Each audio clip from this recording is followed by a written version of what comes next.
It's deja vu all over again. Another slow start in Piscataway that nonetheless turns into a 49-17 pounding of Akron. Is this a down year for the Big Ten and NCAA football in general? Let's get to it.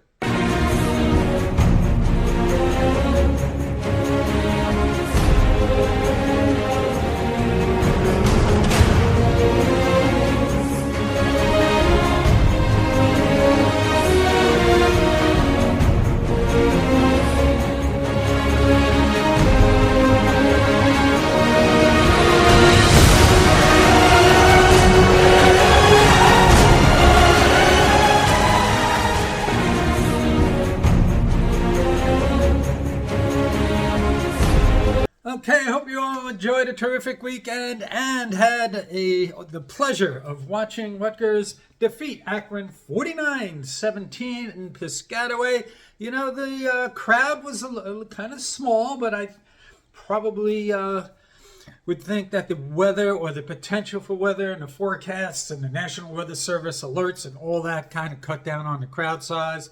I knew I brought a poncho with me. All the reports said after 2 o'clock, 3 o'clock, there would be a 90% chance of steady rain. Never happened in Piscataway. Nonetheless, it was deja vu all over again. Just like with Howard, we got off to a slow start. 7-3 score with a few minutes left in the first half. Nonetheless, it turned out well for us. There were some good things, some positive things, and some things we still need to work on. Let's get to it. 49-17. Offense, my wish list yesterday morning, before the game. You know, I wished for when I talk about a balanced offense, it's not just a balanced, a number of yards and attempts running and passing. It's the passing game allowing to take the pressure off the running game, because we know what we're going to do running the ball with Kyle. But I want to see us to be able to continue to spread the ball around. And I was looking for more deep shots and more opportunities for the playmakers. And yesterday that happened.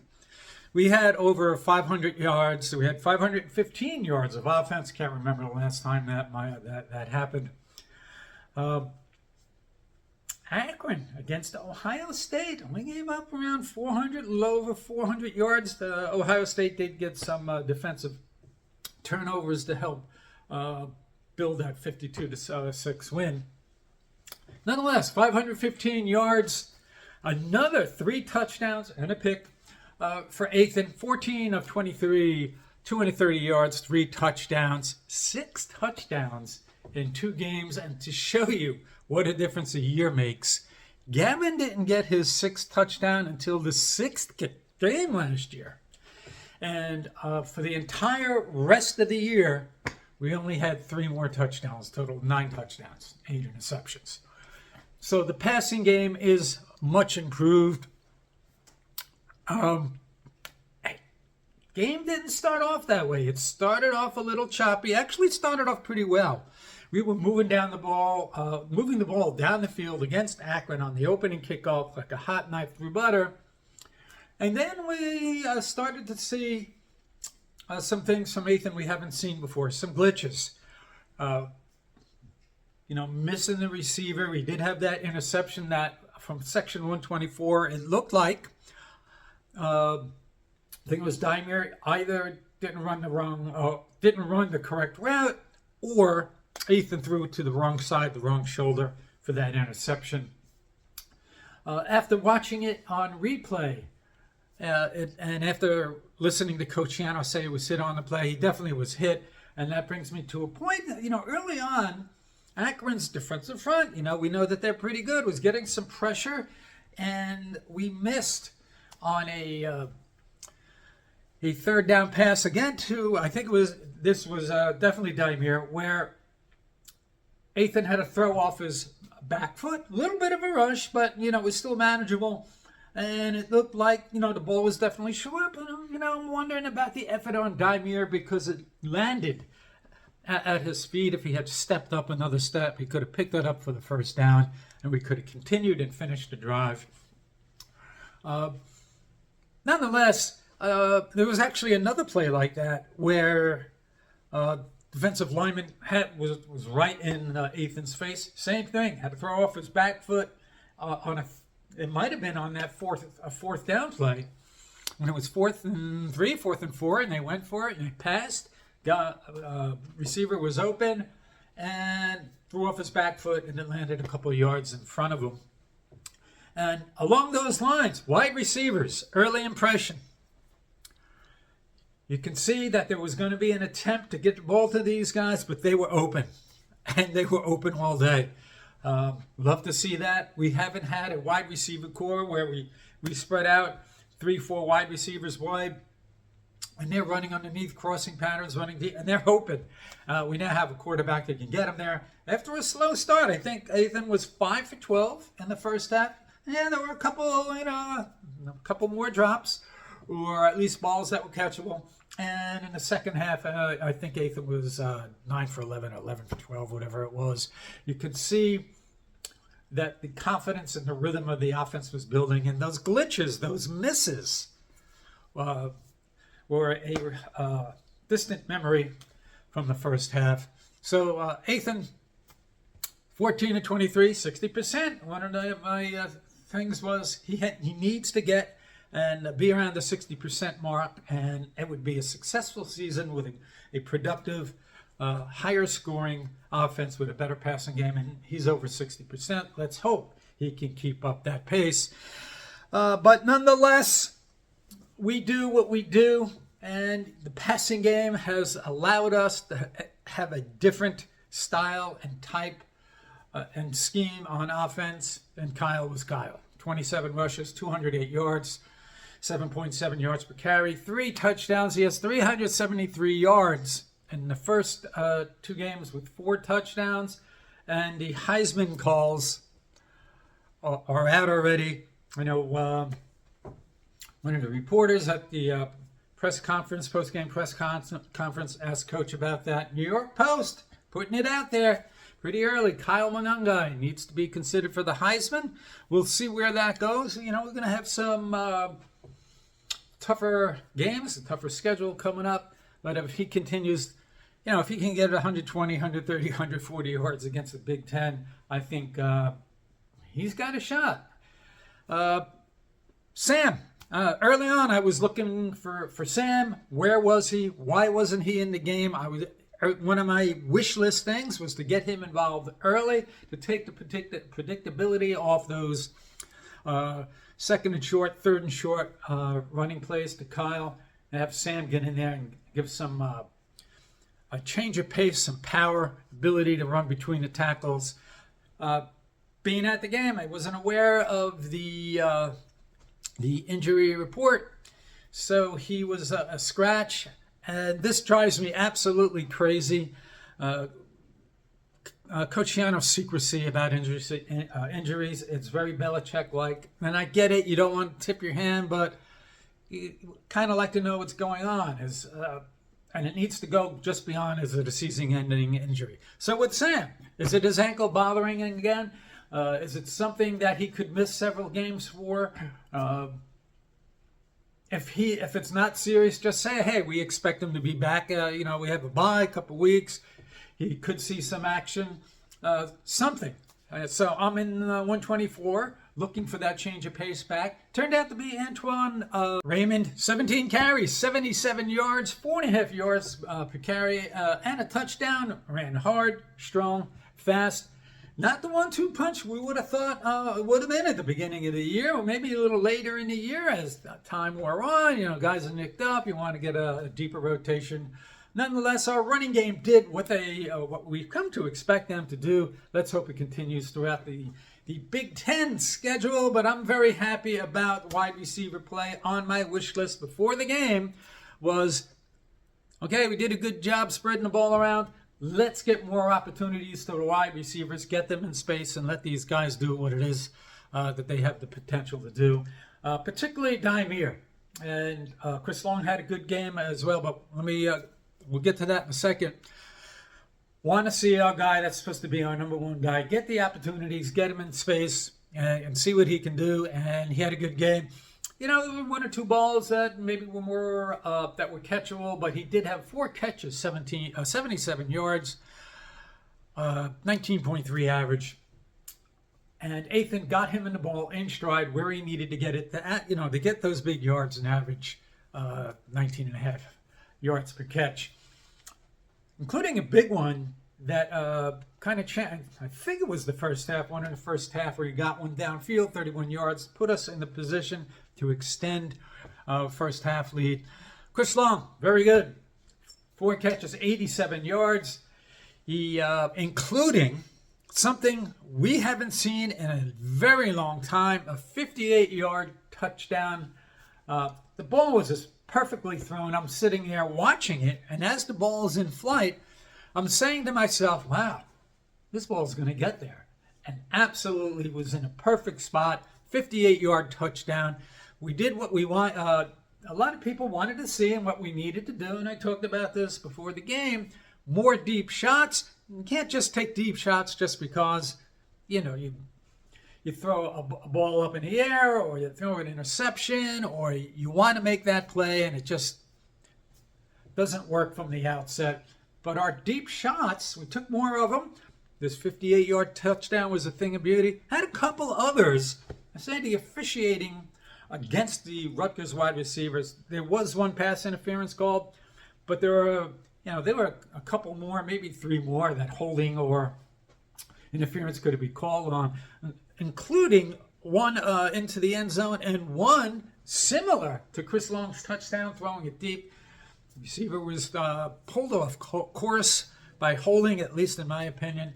Nonetheless, wasn't called, but we were taking opportunities to get the ball down the field and get the ball to our playmakers. That's a good sign. Ian Strong had 1 catch, 16 yards earlier on. Ben Black, 1 catch for 9 yards, but he was interfered with. To me, that was really blatant. Just wasn't called.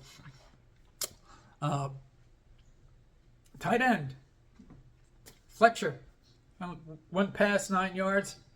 Yet another touchdown. That's 2 touchdowns in 2 games for the tight end position. That's more touchdowns from a tight end that we've seen in the previous 3 years. How unbelievable is that? Initially on the play, the officials called it out on like the half-yard line, 1-yard line. After review, it was obvious that he hit the pylon, ball was in the end zone. He didn't step out. So again, hitting the tight ends, you're hitting them out on the flat underneath. You have a nice safety valve, or as the wide receivers are taking guys deep, you have a guy underneath in a tight end position that can make plays. It's working. Want to see a little more productivity, but that's okay. Got the job done. In addition to wondering where Sam was early on, because I wasn't aware of the injury, Dremel.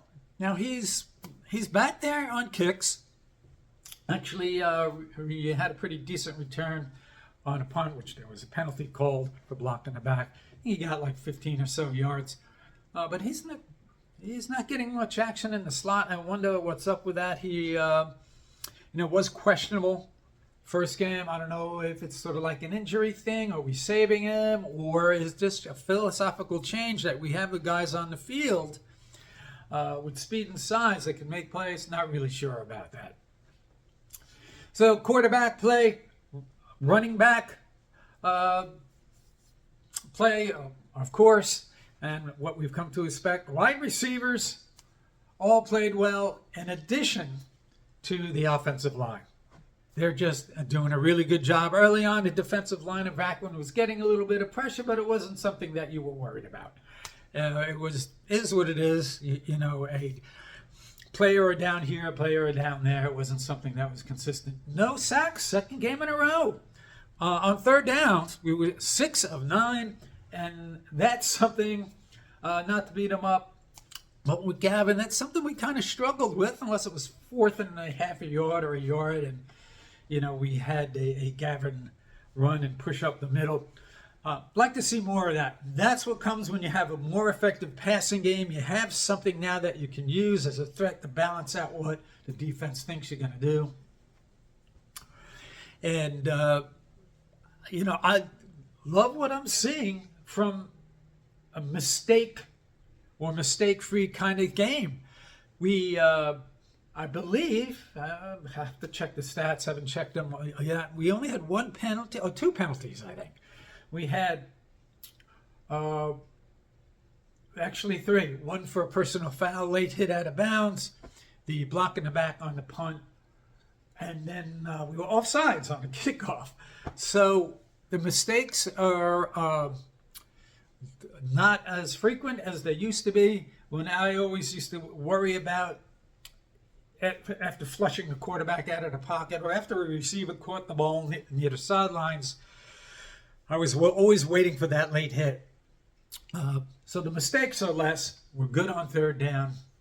And that's a big part of the game. And a part of the game that Coach Schiano focuses on, mistake-free. When you don't turn it over, he thinks that's a great day for the offense no matter what else is going on. So those are four good things. All right, let's get to the defense. Defense had some good things. And so Finley got the start. And he was running for his life all day. Flushed out of the pocket all day long. Now, one of my worries is, off-schedule play after getting flushed out of the pocket and making first downs, and he had a few of those particularly early.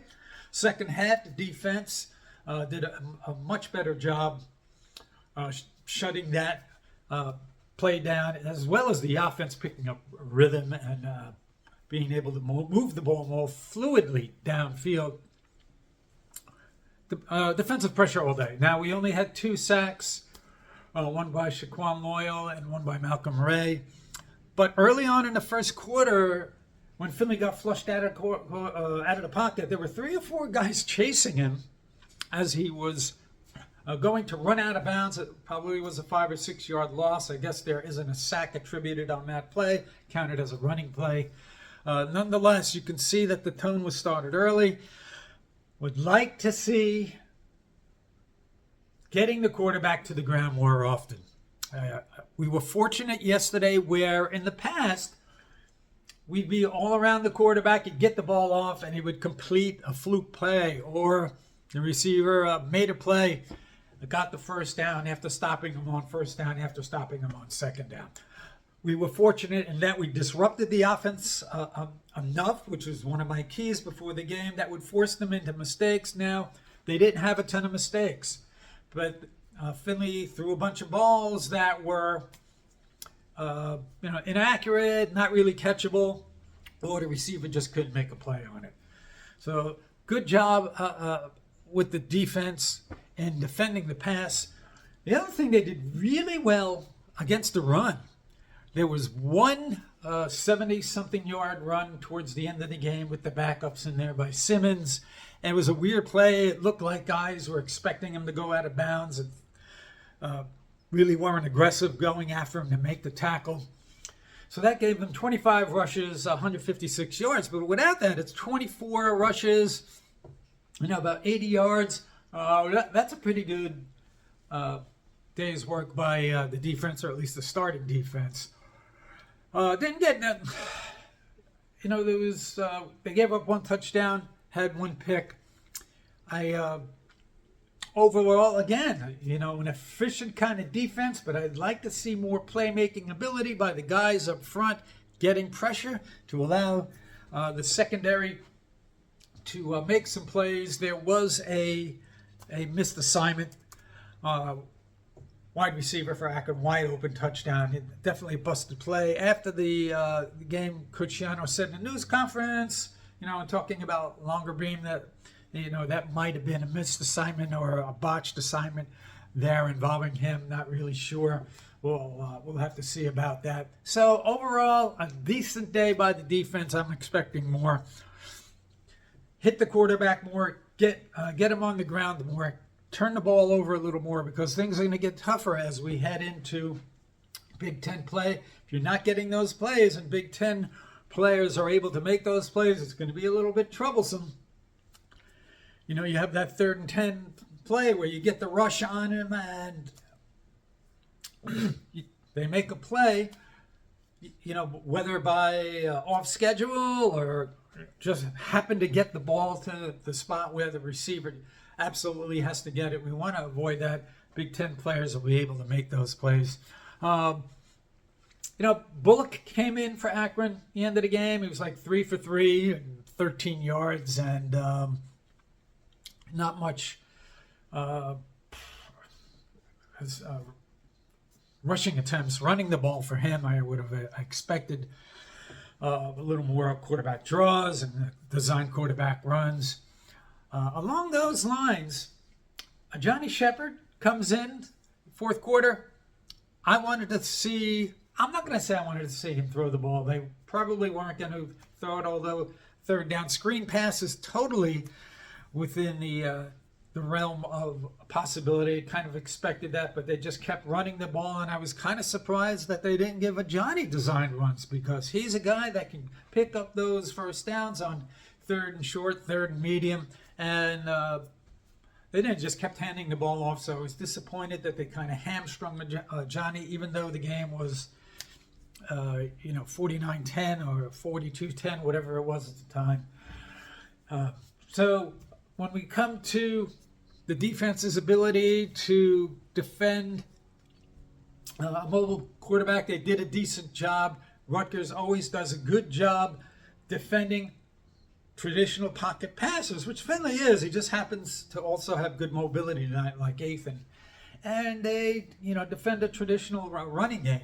So defense did a decent job all around. There's some things to clean up, as Coach has stated. Weird thing about this game, we talked about penalties. Akron must have had 10 or 12 penalties. I don't think I've ever seen this before. 4 delayed game penalties. 4. So Akron, if they were going to have a chance in this game to keep it close, they were going to have to not make as many mistakes. And they just kept making them. Interference penalties, illegal procedure penalties, false. They had the whole kit and caboodle. So Joe Moorhead, not a good job preparing your team. And I understand they probably were dinged up, had a lot of injuries, but nonetheless, we forced Akron into a bunch of mistakes, which kind of helped us win 49-17 after a slow 7-3 start midway through the second period.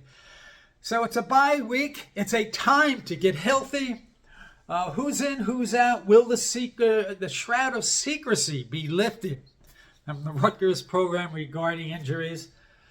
Tyree, what's up with him? Flip, Wesley Bailey. Wesley Bailey didn't play yesterday. Having him out might have helped us get to the quarterback a little more, because we were getting pressure. Sam, Jayshon, Taj White. Will these guys be available in 2 weeks for Virginia Tech, who, by the way, had a tough time with Marshall? We'll get to that in a little bit. And is all this, these kind of head games and Belichickian approach to the injury report, all just the thing that kind of set us up for the first big game of the year against Virginia Tech to keep guys that Coach knows are probably going to be ready and want to contribute significantly? Or is it legitimate? Hey, these guys are dinged up, we have to see kind of things, like get some backups in there so we can stay healthy and see what we have? Not sure. I'd like to think that part of it is we don't want to take risks with our starters. Akron and Howard, we should be able to defeat fairly easily, even if we're missing some guys, and then head into the first big game on the road and take care of business with a roster that's healthy and ready to go. That can go either way. They might be a little rusty. They might be healthier, maybe a little rusty. That might be a tough spot to start. We'll see what happens to that. In the rest of the Big Ten and college football nationally, boy, there were a lot of games yesterday that were close, upsets. The big one being Notre Dame against Northern Illinois. Holy cow, I know a lot of people are cheering about that. We like underdogs in Jersey. We like to see guys that have no business winning a game, win a game, and it was at Notre Dame. Notre Dame doesn't have a tough schedule. They have USC and I think Louisville, and that's about it. But if they get another loss, even with the college playoff being expanded to 12 games or 12 teams, 24 teams, 12 games, this might be a year that, despite an early win on the road at Texas A&M, 109,000 screaming fans, they may not make it. Penn State, everybody's sitting in my section, 124, looking at the scoreboard, and Bowling Green, was ahead of Penn State most of the game. Penn State winds up pulling it out 34-27, but lackluster performance. They pull it out, you do what you have to do, you have to win those kind of games. Nonetheless, is the Big Ten going to take a step back? And is this a year that having Michigan and Penn State on the schedule might have benefited? It's not sure. Michigan, they get roughed up by Texas. Kind of saw this coming. Michigan not explosive enough on offense. They really want to be running it for 250, 300 yards a game. They didn't get it done. They lost 31-12. So Michigan, now no longer going to be a top 10 team. Probably one of the under-the-radar interesting games that turned out to be a good game. Iowa State beating Iowa 20-19, a typical Iowa kind of game. We're often compared to Iowa. We'll see where they wind up. The game that made me really, I don't want to say happy, but more comfortable about a lot of these coin flip games. Michigan State, who's not very good. Yes, they have a new coach, new quarterback, new system, yada, yada, yada. But they're still a team that's kind of middling in that. They don't scare me. They'll be in some games. They'll lose some games they shouldn't. But they beat Maryland late, 27-24. I feel good about this because I feel we're more talented and better and ahead of Michigan State at this game. And if Maryland, they're beating Maryland, who we've had problems with the past few years, as everybody knows, I feel we can beat either one of those. And that coin flip game kind of moves over to, we probably should win these games. So that game made me somewhat more comfortable with playing those guys. And then Wisconsin has not, that Luke Fickle offense is not making progress. They only beat South Dakota 27-13. So, that's a coin flip game that that could be a potentially ugly game. We'll see how that one goes. We'll see if Wisconsin develops. Another big surprise, Illinois beats number 19 Kansas 23-17. Now, you can't always go by, preseason polling, first week polling, but Kansas, they were ranked. Illinois beats them, and we play Illinois. It's going to be interesting to see where Illinois is at the end of the year. Now, I have a feeling they'll be better this year, but they're still, I think we have an opportunity to beat them there. Not real worried about that, but it's something to keep an eye on. Minnesota beats Rhode Island 48-0. Washington beats Eastern Michigan 30-9. Another surprise game for Oregon. They struggled again last night, barely beating Boise State 37-34. Field goal as time expired. Oregon might not be the automatic number 2 finisher in the Big Ten. Ohio State seems to be Ohio State now. Let's see how they do as their schedule gets a little tougher heading into the Big Ten matchups. They usually seem to stumble at least once per year. So nationally and in the Big Ten, this might be a down year. There might not be a clear-cut number 1, number 2, number 3 team. We'll see how things shake out, actually. So over the next couple weeks, as we head into our bye week, I want to see lots of positive health news and injury reports. I don't want the shroud of secrecy, although I know Coach Schiano is going to want to keep things under wrap until 2 hours before game time. Let's get healthy against Virginia Tech, whose defense is not great. They're going to make some plays on offense. That's okay if we bend but not break, but we give Drones a hard time and get in his face a little bit. He'll make a mistake or two that we can turn into points. So getting some turnovers and just keep doing what we're doing, running the ball down their throat. I think our wide receivers by that game will be a little more comfortable. New system, new quarterback, new play calling. And, again, if we can get 180 to 200 yards, another 200 yards passing, I think we win much more easily than people think we will. There you have it, everybody. A big win at home against Akron. Let's hope we get another big one in a couple weeks against Virginia Tech. And we will see you all the next time.